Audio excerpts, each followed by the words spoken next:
नमस्कार दोस्तों, आज हम समझेंगे कि ईरान और इज़राइल के बीच जंग क्यों हो रही है।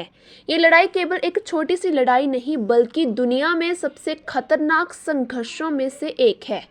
सबसे पहले इतिहास की बात करते हैं तो 1948 में जब इज़राइल देश बना तब ईरान और कई मुस्लिम देशों ने इसे मान्यता नहीं दी। उन दिनों दोनों देशों के रिश्ते कुछ सामान्य थे, लेकिन 1979 में ईरान में एक बड़ी राजनीतिक क्रांति हुई। उस समय ईरान की नई सरकार ने इज़राइल को अपना दुश्मन मान लिया और दोनों राष्ट्रों के बीच वैचारिक दरारें गहरी हो गई।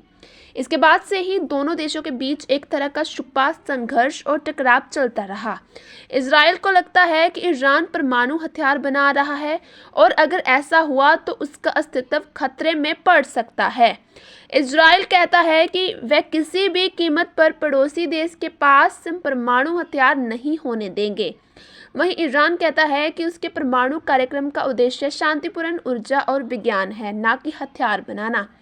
पर समस्या सिर्फ परमाणु कार्यक्रम ही नहीं है। ईरान पश्चिम एशिया में अपनी सत्ता और प्रभाव बढ़ाने की कोशिश करता है और कई समूहों को समर्थन देता है जो इजराइल के खिलाफ है, जैसे कि लेबनान में हिजबुल्लाह और गाज़ा में हमास। ये दोनों समूह अक्सर इजराइल के साथ टकराव में रहते हैं और ईरान इनका समर्थन करता है। हालांकि इजराइल और अमेरिका इन्हें एक गंभीर खतरा भी मानते हैं।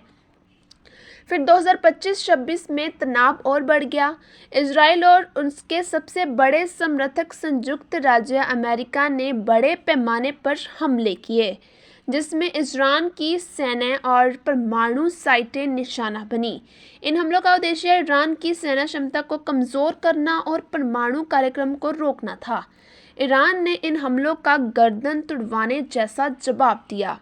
उसने मिसाइलें, ड्रोन और दूसरे हथियारों से प्रतिशोध भरपूर ढंग से शुरू कर दिया।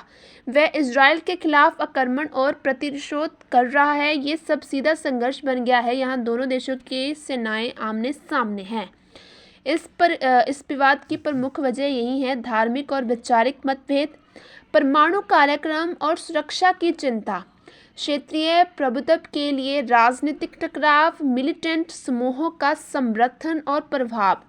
आज की स्थिति में ये लड़ाई केवल दो देशों के बीच की नहीं बल्कि ये पूरे मध्य पूर्व और वैश्विक राजनीति को प्रभावित कर रही है। कई देश इस संघर्ष से आर्थिक, राजनीतिक और सुरक्षा के रूप में प्रभावित हो रहे हैं। दुनिया भर में तेल की कीमतें बढ़ सकती हैं और अंतर्राष्ट्रीय रिश्ते तनाव में हैं। दोस्तों, अंत में ये कहना ज़रूरी है कि ये संघर्ष बहुत जटिल है और केवल एक कारण पर सीमित नहीं है। इतिहास, राजनीति, सुरक्षा और अंतर्राष्ट्रीय संबंधों का एक बड़ा जाल इसमें शामिल है, जिसे समझना आसान नहीं है। लेकिन मुख्य बातें तो यही है कि दोनों देश एक दूसरे को खतरनाक समझते हैं और इसी वजह से ये जंग जारी है।